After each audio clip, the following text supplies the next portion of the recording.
Bonjour à tous, on se retrouve pour la dernière partie de notre ouvrage en dentelle roumaine. Là on va commencer par fixer les lacets entre eux. Donc on pique l'aiguille en U, le point en U qu'on a déjà vu précédemment. Donc on le fait au niveau de toutes les feuilles qui doivent être jointes, reliées entre elles, les pétales de fleurs et les feuilles, éventuellement aussi pour certaines feuilles la bordure. Voilà, donc on a relié tout ce qui doit être relié, tout ce qui est en contact en fait doit être relié pour être fixé. Et après on va faire les barrettes, ce qu'on appelle réaliser les barrettes. Donc pour ça on fait au niveau des traits qu'on a fait au début, des points en U et on revient là où on est parti au début. Et après, tout simplement, on va faire le point de coordonnée, c'est-à-dire qu'on se met, voilà, dessous, dessus, dessous, dessus, en plaquant bien pour pas qu'il y ait une surépaisseur. Et on va faire toute la longueur de la barrette, comme vous voyez dessous, qui a déjà été fait. Et donc ça va se croiser. Là, vous voyez... là où ça se croise, donc je passe un fil dessous, un fil dessus quand je fais mon point en U au moment du montage.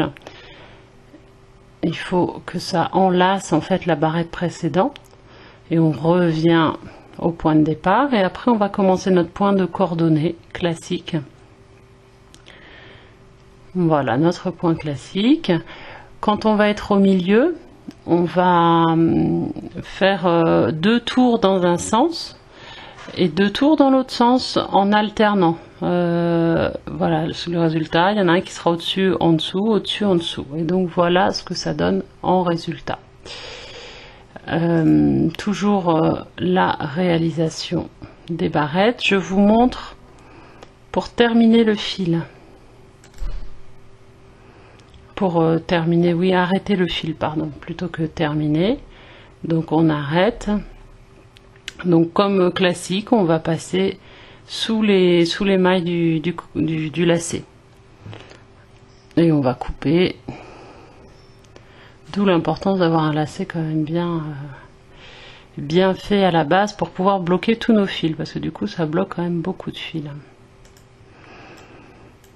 Voilà, donc on a quelque chose de propre. Et on va faire comme ça toutes les barrettes et tous nos croisements de barrettes.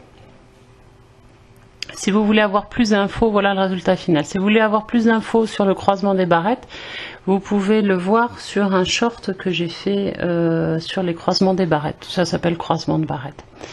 Voilà, du coup, là, maintenant qu'on a terminé nos barrettes, on va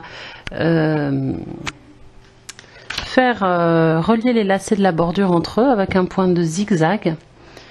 Les deux lacets extérieurs, pardon, donc on fait tout le tour comme ça, en point de zigzag. Le point de zigzag, on l'avait fait précédemment déjà, hein, pour les broderies. Donc on fait comme ça tout le tour. On essaye d'être à chaque fois entre les deux au niveau du lacet inférieur par rapport à celui du supérieur. Donc parfois ça tombe 1 sur 2, parfois ça va tomber 1 sur 3, 1 sur 4, c'est pas très grave, ce qui compte c'est d'être entre les deux. Et on va faire comme ça sur toute la périphérie. Voilà le résultat final, toujours sur le bâti et le tissu. Maintenant il faut couper le bâti pour le désolidariser du tissu. Donc j'ai coupé un petit peu partout derrière, faites attention à pas couper le fil écru, mais que le fil de couleur. Et comme ça on va pouvoir libérer notre tissu de notre ouvrage. Et voilà le résultat final. Donc un joli résultat. On va pouvoir commencer un autre ouvrage ensemble. N'hésitez pas si vous avez des questions. Et j'espère que ce tuto vous a plu. N'hésitez pas à mettre un pouce en l'air et à vous abonner à la chaîne.